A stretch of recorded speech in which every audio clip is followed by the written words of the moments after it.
પીવાના પાણી અને સિંચાઈની સુવિધાઓ થશે વધુ સુદૃઢ. રાજ્યમંત્રી ઈશ્વરસિંહ પટેલ દ્વારા વિવિધ વિકાસલક્ષી યોજનાઓની સ્થળ મુલાકાત. આદિજાતિ વિકાસ વિભાગ સંચાલિત શાળાઓમાં આર્ટિફિશિયલ ઇન્ટેલિજન્સ તાલીમનો નવતર પહેલ કરતા પ્રાયોજના વહીવટદાર શ્રી. આદિજાતિ વિસ્તારના બાળકોમાં અખૂટ શક્તિ રહેલી છે. એઆઈની આ તાલીમ તેમના ઉજ્જવળ ભવિષ્ય માટે પાયાનો પથ્થર સાબિત થશે.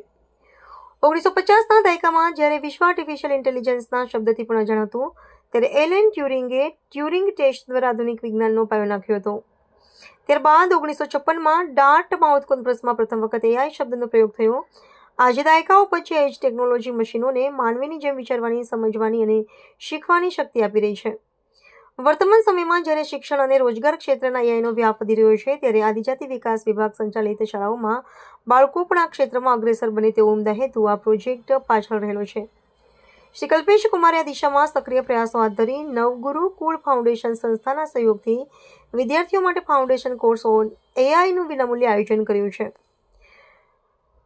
પ્રાયોજના વહીવટદાર શ્રી કલ્પેશ કુમાર શર્મા જણાવે છે કે આદિજાતિ વિસ્તારના બાળકોમાં અખૂટ શક્તિ રહી છે. એઆઈની આ તાલીમ તેમના ઉજ્જવળ ભવિષ્ય માટે પાયાનો પથ્થર સાબિત થશે. આ માત્ર એક ટેકનિકલ તાલીમ નથી, પરંતુ વિદ્યાર્થીઓમાં આત્મવિશ્વાસ અને વ્યક્તિત્વ વિકાસ માટેનું એક સશક્ત માધ્યમ બની છે. આદિવાસી વિસ્તારોના બાળકો જ્યારે વિશ્વના લેટેસ્ટ ટેકનોલોજીકલ ટૂલ્સનો ઉપયોગ કરતા શીખે છે, ત્યારે તેઓ વૈશ્વિક સ્પર્ધામાં ટકી રહેવા માટે સક્ષમ બને છે. રિપોર્ટર રાકેશ તડવી, નસવાડી.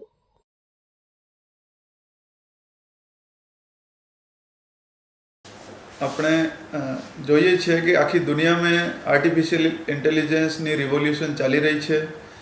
તો જેના માટે મને એવો આઈડિયા આવ્યો કે આપણા પાસે લગભગ 10,000 જેટલા સ્ટુડન્ટ્સ આપણે આદિજાતિ વિકાસ વિભાગ સંચાલિત સ્કૂલોમાં અભ્યાસ કરી રહ્યા છીએ. તો એમને આ વસ્તુથી કેમ વંચિત રખાય, તો એના માટે foundation course on artificial intelligence અમારી બધી શાળાઓમાં શરૂ કરવાનો વિચાર આવ્યો. તેના માટે અમારા એક બેચમેટ છે, એમની સાથે મેં સંપર્ક કર્યો ને એમાં એક નવગુરુકુલ ફાઉન્ડેશન કરીને એક સંસ્થા છે, એનજીઓ છે, જે તમામ પ્રકારની એવી ટ્રેનિંગ્સ આપે છે સ્ટુડન્ટ્સને. તો એમના મેં સંપર્ક કર્યો કે આર્ટિફિશિયલ ઇન્ટેલિજન્સમાં પણ આપી શકો કે કેમ. તો એમને કીધું કે એમના પાસે એક ફાઉન્ડેશન કોર્સ છે, તો આ કોર્સ એ લોકો ફ્રીમાં બધા સ્ટુડન્ટ્સને આપી શકે છે. તો આ કોર્સની અંદર અમે આપણા જિલ્લામાં આવેલ ટોટલ 29 સ્કૂલ્સ છે જે આદિજાતિ વિકાસ વિભાગ દ્વારા સંચાલિત છે. એમાં આપણે 13 ગર્લ્સ લિટરેસી રેઝિડેન્શિયલ સ્કૂલ છે, 4 મોડલ ડે સ્કૂલ છે, 7 એકલવ્ય મોડલ રેઝિડેન્શિયલ સ્કૂલ છે અને 5 આદર્શ નિવાસી શાળાઓ છે. તો એમાં તમામ સ્ટુડન્ટ્સ લગભગ 9,500 સ્ટડી કરી રહ્યા છે. દરેક શાળાનો ટાઈમ ટેબલ બનાવ્યો કે કઈ શાળામાં કઈ તારીખે અને કેટલા દિવસનો રહેશે. આમાં દરેક સ્ટુડન્ટ્સને 10 થી 12 કલાકની તાલીમ આર્ટિફિશિયલ ઇન્ટેલિજન્સ બાબતની તાલીમ આપવામાં આવે છે, જેથી એ લોકોને સ્ટુડન્ટ્સને જો યંગ સ્ટુડન્ટ્સ છે એમને ખબર પડે કે આર્ટિફિશિયલ ઇન્ટેલિજન્સ શું છે, એની કેટલો પોટેન્શિયલ છે અને ક્યાં ક્યાં યુઝ કરી શકાય છે. તો આ બધી બાબતો સ્ટુડન્ટ્સને ખબર પડે. અને આના પછી એક ટેસ્ટ પણ ઇન્ટરેસ્ટિંગ એક ટેસ્ટ પણ લેવામાં આવે છે, જેમાં સ્ટુડન્ટ્સ છે ઘણા રસથી ભાગ લે છે અને ખૂબ સારા માર્ક્સ એમાં મેળવે છે. તો આ પ્રોગ્રામ પાછળ એ જ હેતુ હતો કે આપણા આદિવાસી સ્ટુડન્ટ છે એ પણ એ કેમ જો મેઇન સ્ટ્રીમ વસ્તુઓ છે એનાથી પાછળ રહે.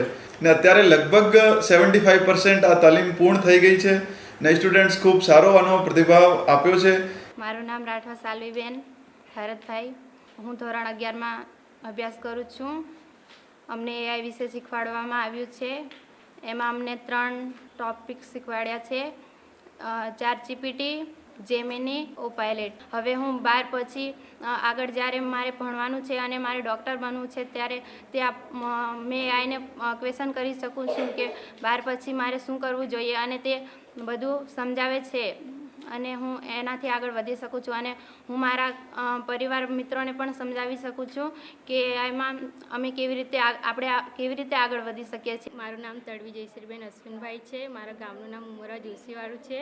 હું 12 સાયન્સમાં ભણું છું. અહીંયા અમારી સ્કૂલનું નામ છે GLRS તણખલા.